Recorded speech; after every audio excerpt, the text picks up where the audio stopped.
Good afternoon, this is Jeff with Sewer Tech Northwest. We are at 12434 Southwest King George Drive here in King City. We are located at the back of the house. I describe everything as if you're standing in the street facing the front of the home. So right now we're sitting at the base of the staircase here that leads up to the deck. Again, this is on the back side of the home here. If you were facing, in this circumstance, standing facing the garage door, this is the back of the house. Dropping into a 4-inch cast iron cleanout.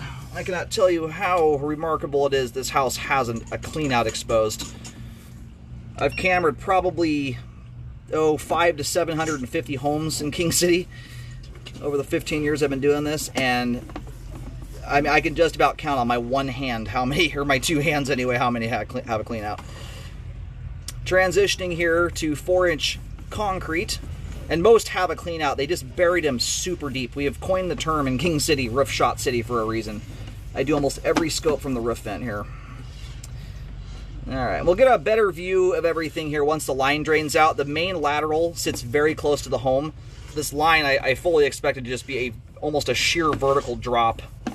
It's got to dive down really quickly to get to the main. There it is right there. My original guess was 15 feet. It was even shorter than that, 13. Anyway, from a flow standpoint, the line is certainly doing its job that regard, but I am going to take a close look at the concrete pipe to look for pipe joints that are wearing out, being exposed to the ground, roots, things of that nature. So, flow is part of it, but if I start seeing a line that's deteriorated far enough, or you got joints exposed to the ground, things of that nature, those are situations where I do recommend updates on the line. But looking at it from just a pure flow standpoint, line looks like it's got a good sloping grade. Alright, located the camera head successfully. The line doesn't run dead straight, but dang near it. If you're, I guess in this case, now oriented facing the back of the home, staring right at the clean out, the line ends up hitting the main, maybe 2 feet offset to the left of where the clean out's at. So not a dead straight line, but pretty close to it.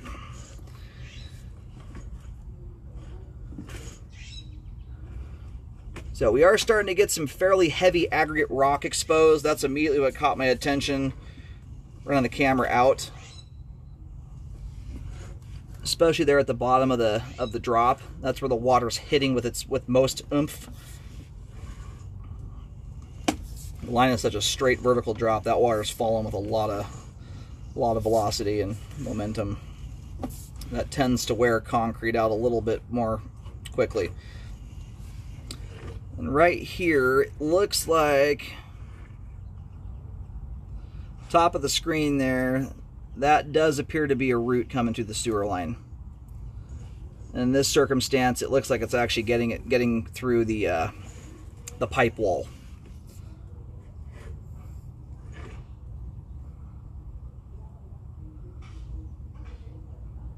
Yeah, that is a root there. So right now, as it sits, not affecting functionality. However, roots are one of these things that are unpredictable. They can grow, they can change, they can also cause a line to wear out wherever it's entered into the pipe, especially if the root has, in this case, I'll push back out here so we can get the same view of it, but if you have to go back and review the video a second time, okay, I still have the same angle on it. So anytime a root goes through the pipe wall like that, it is also an indicator of the integrity of the pipe. I'll see if I can follow it back any further, but when I come back to this pipe joint, that root stops shy of it. It looks like it's punching straight through the sidewall of the sewer line right here. Is its point of entry. Unless it came in through a joint, we just don't get a great view of it once we get this far down here. My camera loses sight of it.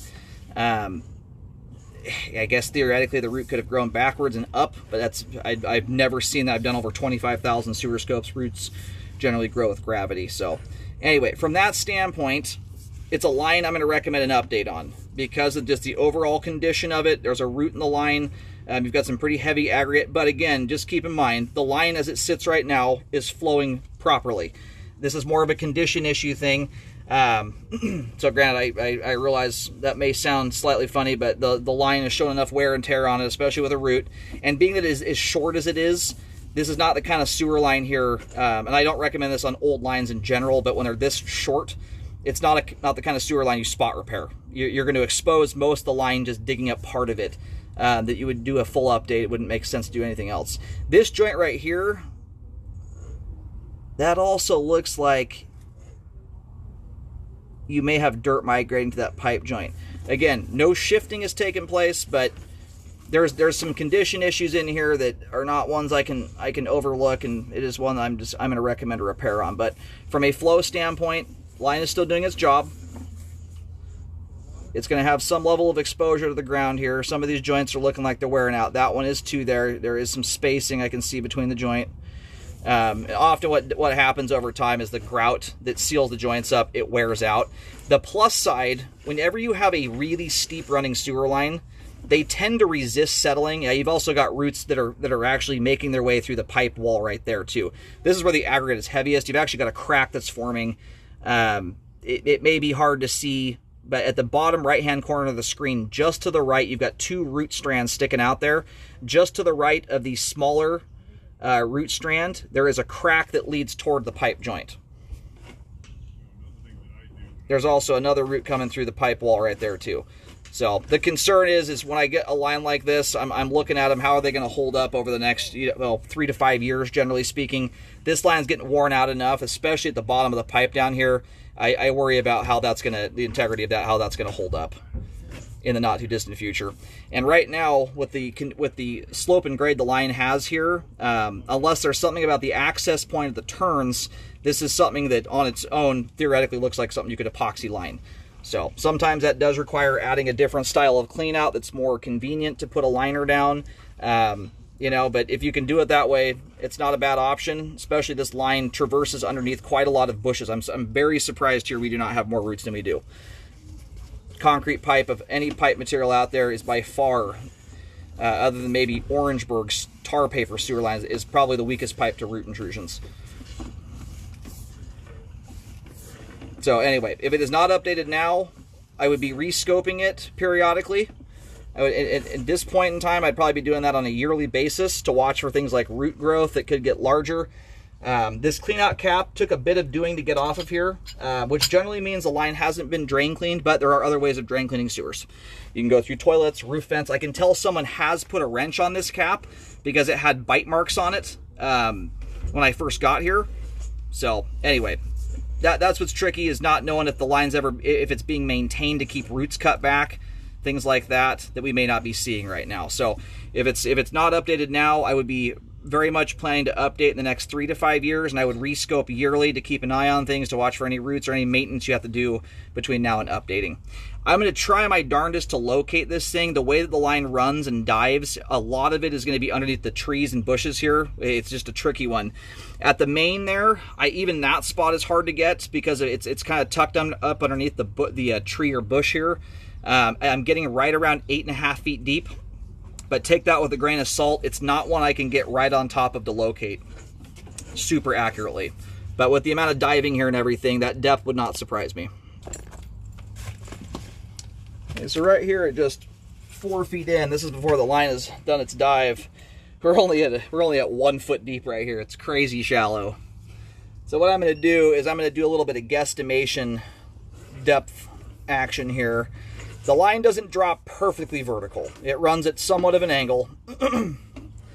But considering we are at about 1 foot deep right in here, by the time, we're dang near dropping straight down. I would say that 8 to 9 feet depth realm would not surprise me at all, knowing how hard that thing dives and where the depth is currently. So anyway, I'm somewhat limited on how on the locates I can do here. I will mark the stuff I can. I've marked where approximately where the main connection is at, but the bushes overhang in such a way over where I'm trying to locate on a bit of this. It's a hard one.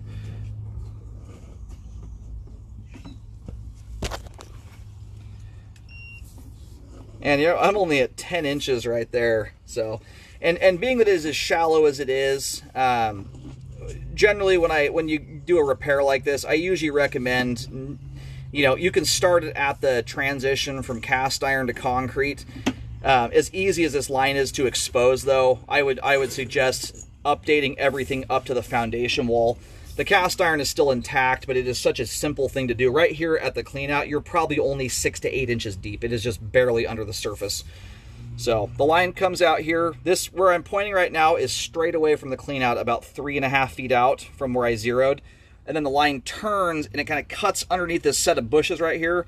And where you see, well, you'll see my T marking at the main just on the other side of that. And it's just barely up underneath those bushes enough. I just can't get in there to get my locator straight up and down over the top of that spot. So that's what's giving me a little bit of trouble there. And after any repairs are done, whether you, I would look into all types of repairs. Being that it's a short line like this, it's worth your time to check into seeing what's cheaper versus epoxy lining versus a traditional dig. If this were a super long line that we're running under a bunch of really expensive stuff to replace, the liner often is going to save you money. But in a case like this, it may be very similar in cost. The one thing I do like about liners, though, is that they have a lot less weak points or seams in them for roots to punch through. So it does add an extra layer of protection there. And what I would suggest, being that this line is right next to the root system, and in fact, if you dig here, it may very well kill this tree off that's right next to us. To show that. Anytime you go hacking into roots like this, it's amazing this line is not nothing but roots, especially as shallow as it is. That's one of the reasons why not to say that someone has been maintaining this, but usually when you have concrete pipe at depths like this, roots get in without even trying to. I would get rid of this tree, to be honest. I would at least take it back to basically even with the decking and ditch that tree. One, the repair may actually cause that to happen. When you cut that close to a tree, you often are hacking through the root system and destabilizing it or killing the tree anyway. But when you start hacking into roots regardless, it puts them into repair mode, and they can sometimes come back more aggressively and start reaching out to reestablish themselves, and may very well find your brand new sewer line. That's the last thing I want to see happen here. So part of the reason I'd like to see this thing done as continuously as possible all the way back to the cleanout is to reduce the transition joints in proximity to roots. Anytime you have a material transition or diameter change, like the cast iron to concrete transition, especially so if the diameter changes, they are by far the weakest joints in your line to root intrusions. So it's if you can take this thing back and get a more continuous run of pipe closer to the clean out where you start running into a transition, that would be ideal. It just helps to prevent roots from getting through.